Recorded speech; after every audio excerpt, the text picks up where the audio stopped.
Hello everyone, let's discuss some methods of gaining space. There are there are 6 methods of gaining space, but why do we need space in the first place?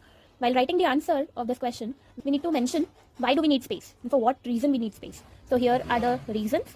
The space is required to correct the crowding, to retract the procline teeth, and leveling up a steep curve of speed, and derotation of anteriors, and to correct the unstable molar relationships. These are the reasons why we require space. Now space require है हमें, तो हम ये 6 methods में से apply करेंगे to gain some space. First is proximal stripping, that is also known as reproximation, slenderization, disking, and proximal slicing. What do we do is we slice the proximal surfaces of the teeth in order to reduce their mesiodistal width, so that we can gain some kind of space.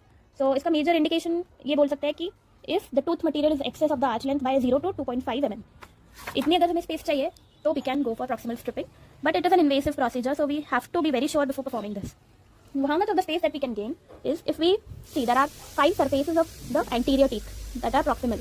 So, and each surface we can only slice 0.5. So, a total of 2.5 mm we get from proximal stripping of anterior. If we do the same for posterior as well, posterior में से we can take 0.8 mm of the tooth material. And there are 4 surfaces on this side and 4 proximal surfaces on this side.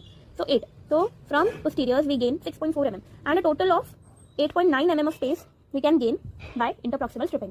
Now these are the materials, maybe instruments that we use. We can use a diamond interproximal strip. We can use diamond or carbide burrs.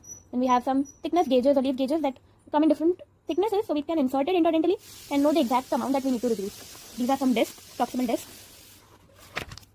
Now the next method is expansion. Expansion is a non-invasive procedure, mostly when the maxillary arch is contracted or in bilateral or unilateral cross bites. Expansion can be dentoalveolar expansion or skeletal expansion, in skeletal expansion we split the mid-palatine suture and it is mainly carried out in the growing stage. Now we have extraction. By extracting certain teeth, mostly premolars are done, we gain a sufficient amount of space to correct the proclination or crowding in the arch.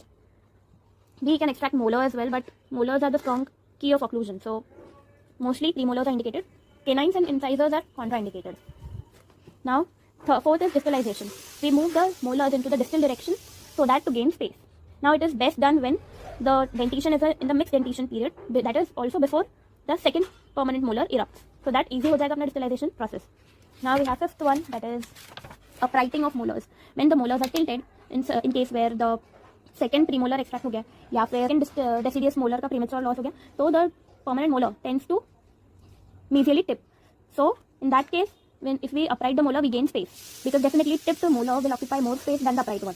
So these is done by uprighting springs or some form of space regainers.